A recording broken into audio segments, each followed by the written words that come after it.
আচ্ছা, কখনো কি ভেবে দেখেছেন অসহ্য ব্যথা থেকে মুক্তি পাওয়ার চাবিকাঠিটা আসলে আমাদের নিজেদের হাতের মুঠোতেই থাকতে পারে?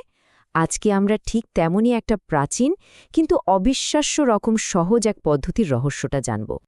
মাথা ব্যথা, ঘাড়ে ব্যথা বা হাঁটুর ব্যথায় যখন জীবনটা একদম দুর্বিষহ হয়ে ওঠে, তখন কি মনে হয়? মনে হয়, ইস, এর থেকে মুক্তির যদি কোনো সহজ উপায় থাকত। কিন্তু আসলে কি কোনো সহজ উপায় নেই? দেখুন, ব্যথা কিন্তু আসলে আমাদের শরীরের একটা ওয়ার্নিং সিগন্যাল। মানে শরীর আমাদের কিছু একটা বলতে চাইছে। কিন্তু সমস্যাটা হয় তখনই যখন এই সিগন্যালটা কোনো কারণ ছাড়াই একটা পার্মানেন্ট সমস্যায় পরিণত হয়। তখন জীবনটা সত্যিই খুব কঠিন হয়ে যায়। ব্যথা হলেই তো আমরা সাধারণত পেইনকিলারের দিকেই ছুটি। হ্যাঁ, সাময়িক আরাম তো পাওয়া যায়, কিন্তু সাইড এফেক্টসের একটা ঝুঁকিও তো থেকেই যায়। আচ্ছা, যদি এমন কোনো উপায় থাকতো যেটা পার্শ্ব প্রতিক্রিয়া ছাড়াই দারুণ কাজ করে? ঠিক ধরেছেন, আঙুলের মালিশ।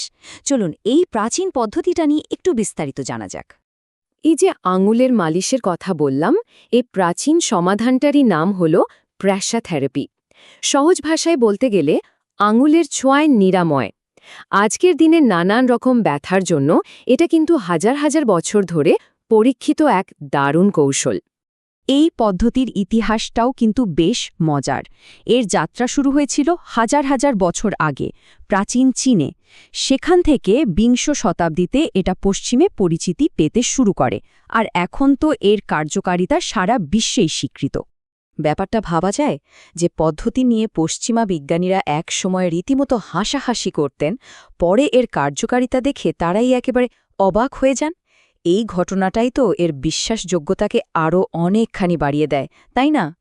কিন্তু প্রশ্নটা হলো, শুধু আঙুল দিয়ে চাপ দিলে ব্যথা সেরে যায় কিভাবে? এর পেছনের বিজ্ঞানটা আসলে কি? চলুন আমাদের শরীরের এই গোপন নেটওয়ার্কের রহস্যটা একটু ভেদ করা যাক।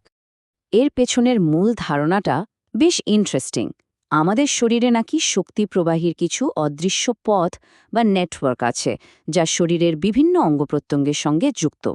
তো যখন কোনো নির্দিষ্ট পয়েন্টে চাপ দেওয়া হয়, তখন সেই পথে শক্তির ফ্লোটা আবার স্বাভাবিক হয়ে যায়, আর তাতে সংশ্লিষ্ট অঙ্গের ব্যথাও কমে আসে।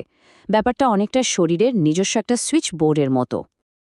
এই যে বিশেষ বিন্দুগুলোর কথা বলছি, এগুলোকেই বলা হয় প্রেশার পয়েন্ট। এগুলো আসলে কি? এগুলো হলো আমাদের শরীরের কিছু খুব ছোট কিন্তু অত্যন্ত সংবেদনশীল জায়গা, যা আশপাশের মাংসপেশি থেকে একটু আলাদা। আর যেহেতু এগুলো খুব সেন্সিটিভ, তাই খুঁজে পাওয়াটাও বেশ সহজ। ভাবতে পারেন, একটা প্রেশার পয়েন্টের গড় সাইজ মাত্র আধা বর্গ মিলিমিটার। এতটুকু একটা বিন্দুর মধ্যে যে এত বড় নিরাময়ের ক্ষমতা লুকিয়ে থাকতে পারে, এটা সত্যি অবিশ্বাস্য। আচ্ছা, থিওরি তো অনেক হলো। চলুন এবার সবচেয়ে কাজের কথায় আসা যাক। কিভাবে এই পয়েন্টগুলো খুঁজে বের করতে হবে আর ম্যাসাজ করতে হবে, তার একটা সহজ গাইডলাইন দেখে নিই। প্রসেসটা কিন্তু একদমই সহজ। ১. প্রথমে সেন্সিটিভ জায়গাটা খুঁজে বের করুন। ২. এরপর তর্জনী বা বুড়ো আঙুলের ডগা দিয়ে সেখানে আলতো করে চাপ দিন। আর ৩. আঙুলটাকে হালকা করে নাড়ান বা গোল করে ঘোরান। ব্যাস, হয়ে গেল। কিন্তু এটা কতটা কার্যকর? শুনলে অবাক হবেন। মাথা ব্যথা বা আর্থ্রাইটিসের ব্যথার জন্য ওষুধ খেলে যেরকম আরাম পাওয়া যায়, এই পদ্ধতিতেও কিন্তু ঠিক সেরকমই আরাম পাওয়া সম্ভব। মানে, এটা ওষুধের একটা দারুণ প্রাকৃতিক বিকল্প হতে পারে। আর এখানেই শেষ নয়। এই টেকনিকটা শুধু শারীরিক ব্যথাই কমায় না, শরীরের এই ভেতরের নেটওয়ার্কটাকে অ্যাক্টিভেট করে। এটা কিন্তু ডিপ্রেশন বা ইনসমনিয়ার মতো সমস্যা কমাতেও সাহায্য করতে পারে।